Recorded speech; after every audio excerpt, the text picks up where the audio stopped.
Joshua and Rahab. So the Israelites have come to the edge of the promised land. Joshua sent 2 men to spy on Jericho. They went there and came to the house of a woman called Rahab and stayed there. But the king of Jericho knew of their arrival, and he sent word to Rahab, "Bring out the men who've come to you, who are now in your house. They are spies coming to spy out our country." But Rahab had taken the 2 men and hidden them. She said, "There were 2 men here, but I do not know where they came from, nor where they went to. They left at the time when the gates were shutting, when it was getting dark. But if you chase them quickly, you'll find them and catch them." But Rahab had taken the spies onto the roof of her house and hidden them under stalks of flax which were on the roof. So the men of Jericho looked for them all the way to the river Jordan, but they didn't find them.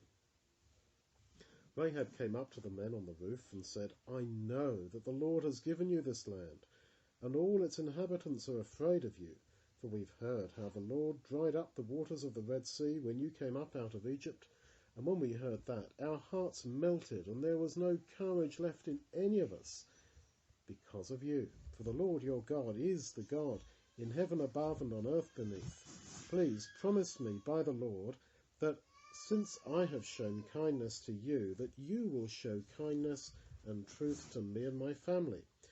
Promise me that you will save the lives of my family, my brothers and sisters, so that they are not killed when you come to take possession." So it just shows that when the spies first of all came to the land of Canaan, they saw these cities with walls that seemed to them up to heaven, and they thought, "No, we can't possibly capture those cities. The people in them are so strong," but actually the people behind those walls were scared stiff of them. So it just shows that what might seem so difficult for us is in fact possible. And we might think that it's too hard for us to get into the kingdom of God, but it really is possible. So the spies said that they agreed. They said, "Yes, we will save your lives, as long as you do not say a word about us to the king of Jericho. And when the Lord has given us this land," so they really believed that God's promises would come true, "we will deal kindly and truly with you." Now, the house of Rahab was built upon the wall of the city, so she tied a rope, and the men climbed down, just like Paul did when he was escaping from Damascus, and like David had to when he was escaping from the men of Saul who wanted to kill him. As they went out, she said, "Go to the mountains and hide there for 3 days until your pursuers have returned, and after that go on your way." The men said, "We will keep this agreement that we've made. When the children of Israel come into this land, you are to tie a piece of scarlet cord in the window and bring your family into this house. Then, if anyone goes out from your house into the street, that will not be on our head. And if you say a word about our business here, then we are free from our promise."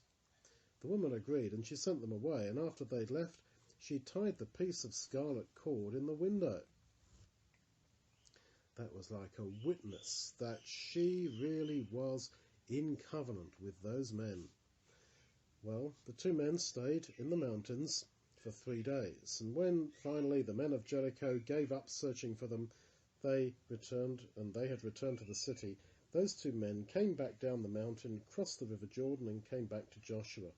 They told him all things that had happened to them, and they said to Joshua, "It is true that the Lord has delivered all the country into our hands, and all the people of Jericho faint with fear because of us."